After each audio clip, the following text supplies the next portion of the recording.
Anthony couldn't comprehend why his son Mike was coming home hungry every day. Whenever they sent him to school, he had a lunch box with him, and there should have been enough in it to ensure the little boy stayed full. To make matters worse, little Mike seemed terrified when his parents questioned him about it. Anthony was worried about the situation and decided to approach the school to find out if they knew what was happening. But the principal was just as unaware of what was happening as Anthony was. They decided to take another approach and question Mike's classmates. The other students told them that Mike never brought lunch from home. This information shocked Anthony to his core. He was confused by the fact that the other students were under the assumption that Mike didn't have food because the family was poor. He thought something must have happened in the hallway or while Mike was going to school. He addressed his concerns with the principal, who offered to help him find the truth. But before we start, smash the like button, subscribe, and hit the notification bell so you never miss out on our upcoming stories. When Mike was called out of class and asked about the food, he started crying, which made his parents feel even worse. But he didn't offer up any information. It was the teacher who came in next that gave them a clue. She told Anthony and the principal that there was a new substitute teacher who was acting odd whenever he was near Mike. The principal immediately called the substitute teacher, Clive, into his office. And when he saw Anthony sitting there, his demeanor changed. The principal confronted Clive about Mike and his situation, but Clive said he had no idea what they were talking about. However, his act wasn't as convincing as he believed it was. The principal asked to speak to Clive privately, and Anthony agreed. But his suspicions about Clive were confirmed when another teacher, who had come in to comfort Anthony, told him that she felt Clive was up to something. It was clear that Anthony had to act right away, but things didn't go as well as he hoped they would. When Anthony was called back into the principal's office, the atmosphere had shifted. The principal informed Anthony that he couldn't do anything about the situation because they had no evidence. Since Mike refused to tell them what was happening and Clive insisted that he knew nothing, their hands were tied. The pair agreed that they would have to devise a different plan if they wanted the situation to end, but they had no idea what they could do. Over the next few days, the situation seemed to get worse. Mike refused to talk to his parents, making it look like Anthony's visit to the principal worsened matters. Anthony had had enough of waiting and decided it would be best to take matters into his own hands. The very next day, he drove to the school and confronted Clive.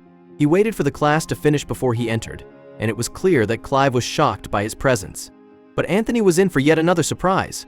When Anthony confronted Clive, the substitute teacher remained calm, but he did tell Anthony that things weren't as they appeared to be. This confused Anthony even more.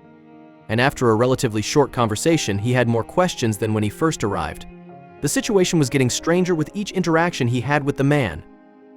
After the two men had their conversation, every single alarm bell in Anthony's head went off. It wasn't what the teacher said that had his suspicions raised, though. It was just that the whole interaction gave Anthony a strange feeling. Anthony wasn't sure what to think anymore, but he was convinced he had to do something about this situation. On his way home, Clive's words kept echoing through Anthony's mind. "Don't worry about it. Everything is perfectly fine with Mike." He said it more than he should have, and Anthony knew it wasn't true. He was very concerned about his son and felt even worse than he did before he went to the school. When he got home, Anthony came up with a fantastic idea. He put Clive's full name into Google, hoping he would get some answers. To his great astonishment, he could only find the man listed on one website. It was the primary school he had worked at before joining Mike's school. Clive was listed as one of the teachers on the school's website, but it also said he was no longer active there. However, that meant nothing to Anthony. He decided to call the school and hear what they had to say. But the information they gave him had his concerns shooting through the roof. Anthony couldn't contain his concern anymore, and during the family dinner, he asked Mike if Clive was doing something they needed to know about. Once again, Mike seemed terrified. The child was so scared that he was stuttering, but he said the exact same words that Clive said. Because of that, Anthony wasn't convinced. It was almost as if his son had been told what to say. Anthony knew that there was definitely something strange going on, and it all had to do with his son's teacher. He worried about the well-being of his son, just as any parent should. Why was his son keeping secrets from him? His lunch was missing every day, and he knew the teacher had something to do with it. He knew that he had to think of something quickly for the sake of his son. That's when Anthony began devising a plan. He had to think of something sneaky if he wanted to learn the truth surrounding his son's circumstances. He knew that it had to be subtle. He couldn't come barging through the classroom doors after all. He started with the principal. Maybe he could help him after all. Anthony was going to take his suspicions to the highest authority at the school. He knew that if he at least made the principal aware of the situation, something might come of it all. He had to at least try. What kind of father would he be if he didn't look out for his son's well-being? He'd find out soon enough what stance the principal was willing to take. Anthony made his way into the principal's office, despite his assistant telling him he needed an appointment. He walked over to the principal sitting in his chair and definitely surprised him. Before the principal could say anything, Anthony said, "Hi, I'm sure you recognize me. I'm Michael's father. I have some complaints about a teacher." Anthony explained everything he suspected to the principal. He looked concerned but then shook his head. Clearly, something was wrong. The principal looked Anthony dead in the eyes and said, "I'm sorry, there's not much that I can do without any evidence." Anthony felt his blood begin to boil.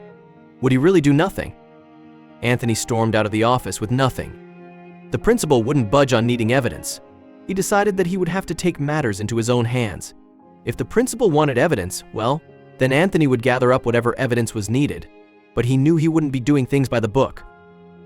Anthony was fuming as he went home, but he was already formulating a plan in his head. He knew exactly what would help his son, but he knew it would be very risky. He couldn't think of any other way to go forward. He wished he could have done things differently, but it was already too late. It would have to be a sneaky way of doing things if he wanted to go forward. The next day, Anthony was ready to go forward with his plan.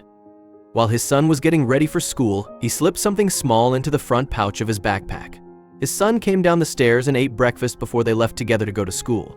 Anthony dropped him off, smiling to himself for his shrewdness. The teacher's secret would finally be out. Anthony had put a recording device in his son's backpack. He'd be able to record the entire interaction between his son and the teacher. After dropping him off, he made his way to work. While at work, all that Anthony knew he could do was wait. His boss even asked him why he was smiling the entire time, but it was because he knew that he'd soon have the teacher begging for mercy. Later that day, Anthony picked up Mike from school and deftly swiped the recorder back from the backpack. He asked his son how his day was, but yet again he looked sad. That's when Anthony knew that he was doing the right thing. He took out the recorder and played it back. But when he heard the conversation between his son and his teacher, he knew what he had to do. Anthony called the principal and organized a meeting the next day. He explained that he had the evidence that would break the case wide open. Now all Anthony had to do was wait for that meeting.